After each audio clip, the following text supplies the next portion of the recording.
I don't really want to have a debate. I was hoping to have a quick co-inquiry to know what the truth is. Okay. I saw that debate that you had with Jordan Peterson. That wasn't a debate either. Yeah. Oh, okay. Well, that was just two people sitting on stage talking. Yeah, okay, that's great. Well, I thought he wasn't bringing his best game that day, and I think he had a point that he was getting around to, but just at the end of it, he was just starting to get into it, and I think he just didn't get to it. So hopefully I can, without being too presumptuous, hopefully I can stand in for him for a few minutes and see where we can get to. Okay, because I have in multiple listens not seen the value of what he was actually saying. But go ahead. Yeah, well, let me give it a shot. I think that religion and philosophy and perhaps psychology all point toward an underlying, well, to use Jung's terminology, archetypes of reality. Of course they do. And sure, so in a way, the physical world, and by that I include all manifestations of individuation and of that which has become. So ourselves, if we're thinking of the mind, thoughts, emotions, the body, the world, this is that which has concressed or crystallized from what actually is. And so I don't like the word God too much, but I occasionally use it. I think most people, when they say God, they mean the source from which this all comes. I prefer to use God to mean that to which there is no other. So all of this that we see is, let's say, God at play, if we are to use the word God. And I certainly don't mean an old man with a beard by that. What I mean is the archetypal forces of nature, laws of nature, if you will. Why call it God? When the vast majority of people who have ever lived have a notion of God that is not what you're using, why call it God? Exactly. That's why I hesitate to use it. And I use it occasionally just because sometimes it's difficult to find the language to stand in for the word God, but I'll try and avoid the word. Okay, but that doesn't mean, so I've seen this with other people, in Jordan as well. The fact that you can't find the language doesn't mean that you should butcher the existing language, because all it does is add confusion. I'm agreeing. Well, of course religion points to archetypes. Of course it does. Yeah. Because it comes from us, just like every other superhero story. I agree. But my only concern is... my best not to use God. My only concern is, are the stories true? If you just want to say religion's a big metaphor about us, I agree. Yeah. Okay. That's exactly where I'm coming from. But that's not where Jordan's coming from, or if it is, he's failed to be clear about that in any useful sense. Well, I think that's where he goes off the rails. I think he intends to use religion that way, but he gets wrapped up in it a bit. So what I mean, and see, I think I'm a little bit of let's call me a humanist transcendentalist, right? So there's a little bit of and let's not call it woo-woo, but a little bit of loosey-goosey thought in there. So hopefully... I would probably call it woo-woo. I mean, if you're advocating for things that are not manifestly demonstrable in reality, then I think I got to call it woo. I hope I'm not, but I'm advocating for things that are not necessarily easy to perceive. So I guess what I'm trying to do is say that, well, I think we need to step outside of the what do you call it? Sorry, I lost my train of thought. What do you call? Who was the guy that came up with the theory of light? Newton.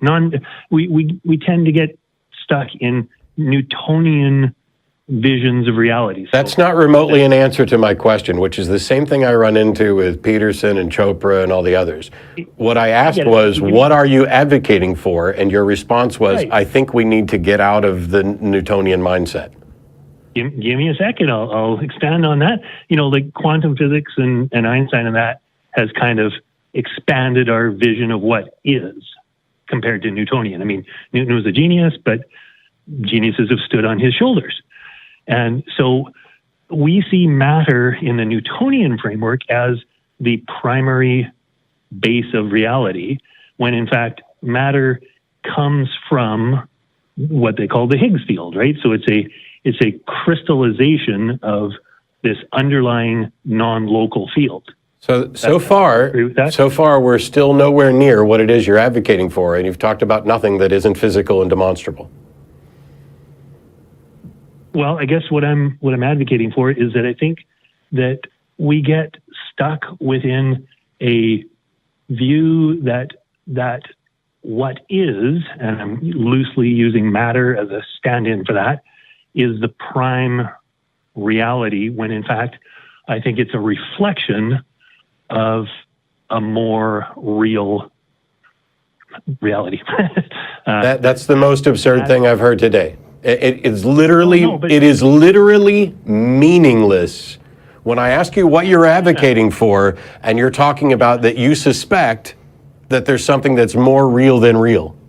No, I'm not saying that. I'm just saying that you're twisting my words, because you're saying that I'm pretty sure if we rewound it, we'd find I wasn't, but go ahead. Well, what I'm saying is that matter is not the prime reality. It's a secondary reality. And that we tend not to see that. What the hell? That has nothing to do. Even if that's the case, that has Oh my God! What are you advocating? What is this transcendent thing that you are advocating for? Because what you literally said, or I shouldn't say literally, what you said a moment ago,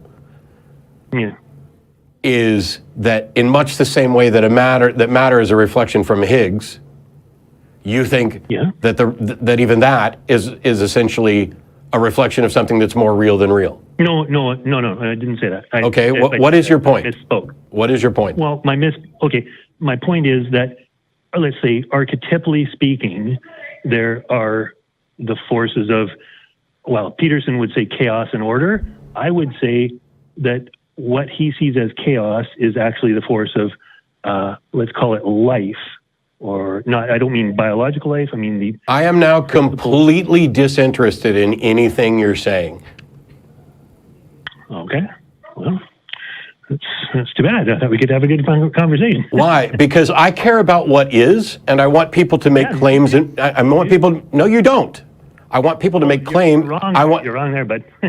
No, I'm not. And if you let me finish, I'll point this out. I care about what's real. And when I'm talking about people making a claim and backing it up with evidence, what you're giving me is speculation about metaphor and trying to point to it as being real. Do you have any evidence? I don't think Do you have any evidence to back up the word salad that you're throwing out about metaphors being real? Well, okay. Are you familiar with the dual slit experiment? Yes. Would be.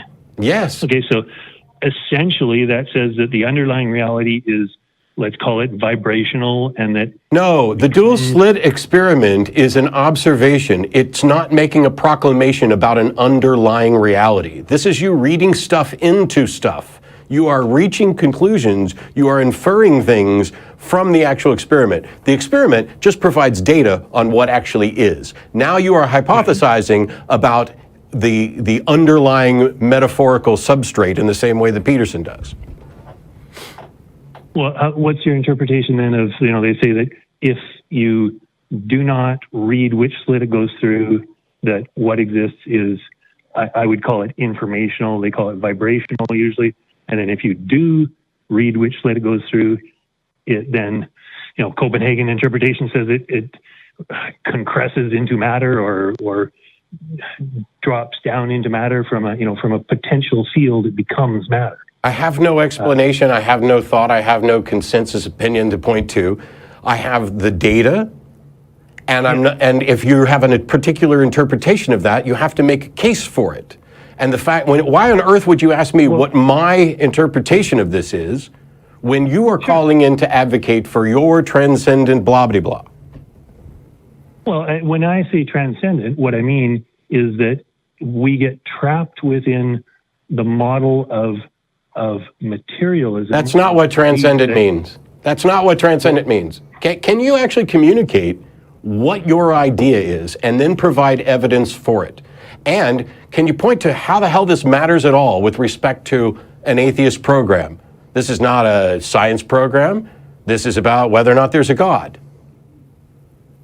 Right. Well, I believe that the reason that we fabricate gods is to try and point at the most realistic version of reality that we can, and that includes more than just matter. I'm not saying it includes anything that's not real. I'm just saying that there are forces that result in matter that to ignore is like being trapped within your thought process. I don't know if you see what I mean by that. What you've just said is that humans don't understand everything, so we make shit up. That is what you just said. Right. Okay. Yes. Thank you for calling in to say the thing that we've been saying for 20 years on this show. You just totally hacked what I was saying, though, but Well, that's basically what it amounts to. I have trouble with this notion really, that I have trouble with this notion that we're trapped and we're stuck, because you can either demonstrate that this other reality exists or you can't. So to say that we just don't see it because we're stuck, well, we don't see it because there's no manifestation of it. There's nothing to show us that this. Well, sure, matter is the manifestation of it. Matter is the manifestation of what? Of, I would say, the principle of, I don't have a better word than life. You don't know what it is. If you want to say matter is the manifestation of X, and when I ask you what X is, you can't say, now you're just engaged in speculation.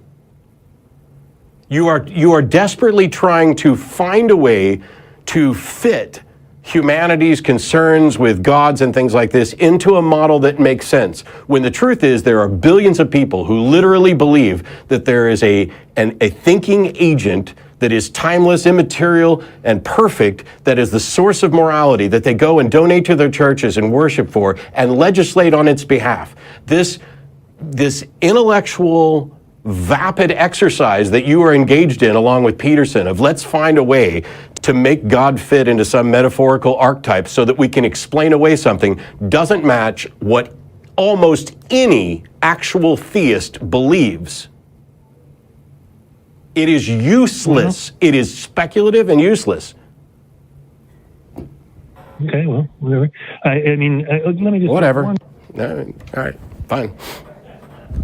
If whatever is your response, can't worry about saying goodbye.